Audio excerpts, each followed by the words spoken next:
សូមស្វាគមន៍និងស្ដាប់ដំរុយឆ្នោតយួនប្រចាំថ្ងៃដើម្បីជាកម្លាំងចិត្តសូមពុកម៉ែបងប្អូនចុច like និងសញ្ញាជាម្នាក់មួយផងដើម្បីទទួលបានដំរុយថ្មីៗប្រចាំថ្ងៃដំរុយឆ្នោតយួននៅថ្ងៃនេះគឺថ្ងៃទី21ខែវិច្ឆិកាឆ្នាំ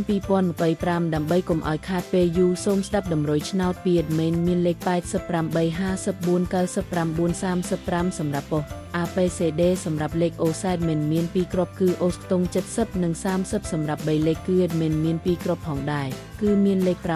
852គុណ